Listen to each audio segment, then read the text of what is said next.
Okay, so boom.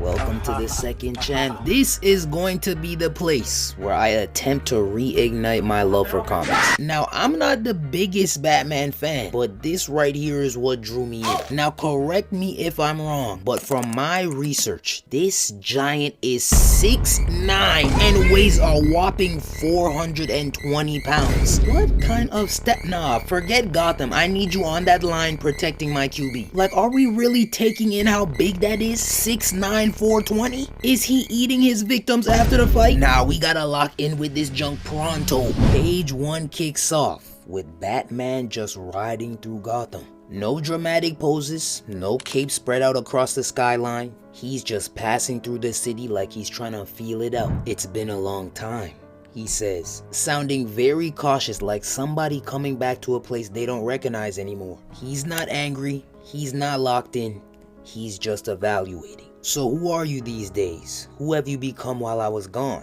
Taller, brighter, but deep down, something's changed. He continues to lap around the city, but he still can't find it. Where is your heart? You used to have a center, hot and beating, but something's hollowed you out. After all this riding around, he concludes that he just does not recognize this Gotham, and he doesn't think he likes it. But apparently that is just fine to him, because he doesn't think the new Gotham's gonna like him either. And that's when Buddy takes off his helmet and reveals to us that it was actually Alfred riding the motorcycle the whole time. Hold on, since when has Alfred been moving like this? He's talking about he's here to do some bad things. Alfred, what happened? The makeover is crazy, but I still cannot take you seriously. You gotta get your hero name if you moving like this, cause Alfred's not gonna cut it. Big Al, Alfredo, I don't know. But Alfred Pennyworth is not scaring no villains. But that man must have heard me, because immediately on the next panel, we see this man walking into his little lair with all type of blicks and sticks on the wall. I take back everything I said, Mr. Pennyworth, you have a nice day. But thankfully, Alfred is not targeting no regular civilians like myself. Apparently, there's been a group of villains terrorizing Gotham for the last 3 months. This group goes by the name Party Animals, and boy are these ninjas vicious. In the past 3 months, they've been butchering citizens at random, raising the murder rate by 700%, and managed to torch a daycare, then started dancing outside while 32 people burned. Oh, nah, is this Gotham or hell? I knew Gotham was bad, but shit, this is on another level. There also seems to be another player in town. They've only caught glimpses, but he seems to be circling the gang as well. And if he gets too close, Alfred has authorization to engage him. And that's all that trigger happy butler had to hear, cause he immediately got the blick ready, then went out to go get his bike so he could start the mission. But as soon as he gets outside, he sees that his bike is gone. Rookie mistake, buddy. You know you can't even leave air out in Gotham without it getting stolen. We then meet the man of the hour, Bruce Wayne. He's at a boxing gym putting in that work, while also scaring everybody in the gym. He told bro to move out the way, and my man said, "Oh hey Bruce, sorry, I was just keeping it warm for you. Big date tonight, gotta get in the right headspace. It's brutal out there, you know." First of all, I've never seen anyone prepare for a date by boxing. Are you practicing these combos for her? Please fill us in, cause it's looking real Chris Breezy-ish. Bruce then gets his turn on the bag, and man was that boy going crazy. Pete Buddy watching in the back, he's ready to go. While he's over there killing that bag, we get a flashback of this zoo trip from his childhood, but what seemed like a pleasant memory at first must have not been so pleasant, because as the flashbacks went on, it seemed like Bruce was getting madder and madder with every punch, until finally this man broke the bag. Hold on, are we sure this is still a human? Cause Bruce looking real alienish right now. Why are his arms and legs the size of tree trunks? Nah, you gotta pay extra to train here, fucking up all my equipment. And that was the exact same mindset his friend Waylon had. He tells Bruce that he got a fork over 90 for the bag and 30 for the sand, and to my surprise, this cheap bastard starts haggling with bro. He even tells him that he'll buy back the bag as soon as he gets paid. Bruce Wayne living paycheck to paycheck? Oh, I'm locked in. This is going to be big. You know I love me a broke from the mud MC. That's why I could never really vibe with Batman. I'm not gonna lie, them billions had me salty. But speaking of riches, we then cut to this giant yacht, and man are these niggas turned. They got music, baddies, food, blunts. What more could you ask for? Now, as turned as the scene may have seemed, business still needed to be handled. The leader of the party animals, this nigga in the nasty black mask, set up a meeting with these two other mob bosses. Now, even though they're criminals, they still operate with rules and guidelines. They're basically trying to check him and telling him to chill out, and if he doesn't, then they're gonna have to simply take him out. But this man in the black mask is not on no negotiating type timing. He's not afraid of any of these dons in the slightest. In fact, Buddy proceeds to show him his death mask collection. His lineup was crazy. This man even had Martin Luther King, but what really made the mob bosses piss their pants is when he showed them Mr. Maroney's brother and Mr. Falcone's cousin. These party animals are different, and to cap off the show and tell, he shows them two empty spaces at the end, then packs these busters up immediately. Look at dude reaching out for help, eyes red as hell, gasping for air. Just rest, brother. We cannot help you. These party animals are no joke. They really get down and dirty. But luckily for Gotham, they got a special someone who's ready to clean up the mess. Ugh, this nigga is cold. Sun setting in the back, wings just flapping in the wind. This is aura farming at its finest. But Batman is not suited up for no reason. There is currently a citywide emergency meeting going on right now, where some of Gotham's civilians are there voicing their complaints. They're upset that they can't even walk outside safely without the fear of getting switched down in broad daylight looming over their head. The mayor is trying his best to calm the masses. I promise you, we will bring these criminals to justice. But this issue is too prominent to be soothed over with empty words. One of Mayor Gordon's office workers is out here spewing nonsense talking about some, I also trust us to be better than this, because it's not just up to him or Commissioner Bullock. It's up to all of us to stop these killers. I beg your finest pardon? And how do you expect we do that, little miss? You want us to fight off villains and pay taxes. No, you only get to choose one. And to prove how ridiculous her statement was, the party animals bust into the spot ready to switch that place down. These dudes literally turned the mayor into Swiss cheese, then set their sights on the rest of the people in the meeting.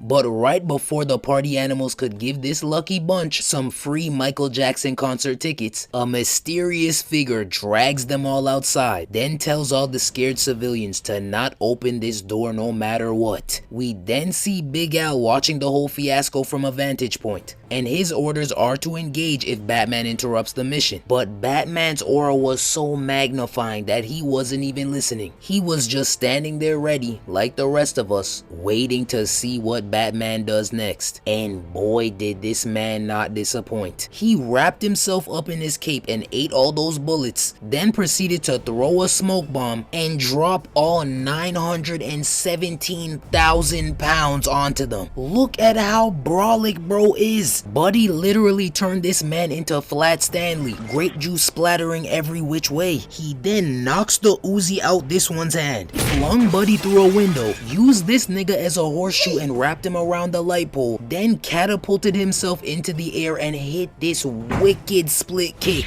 This man is cooking, and Alfred knows it too. Whoever you are, you've got flair, I'll give you that. Talking about some, I'm still gathering data. Well, you see Batman gathering these bodies. What more data do you need to collect? More party animals begin to charge at Batman, but they all stood no chance, just like the last victims. Buddy head tapped these two bums, hit Mr. Tuxedo in both of his shoulders, then proceeded to blend the rest of them up with his unique mix of Muay Thai and martial arts. Alfred couldn't help but to glaze this man, and I can't blame him. Brutal yet precise. You're enjoying it too. And the knife work, my lord, so bloody, yet you miss each artery by just enough. No fatalities at all, not one. Now Mr. Alfredo Pasta, you know damn well this nigga right here is dead. Ain't nobody surviving a whole truckload of force dropping straight on your chest.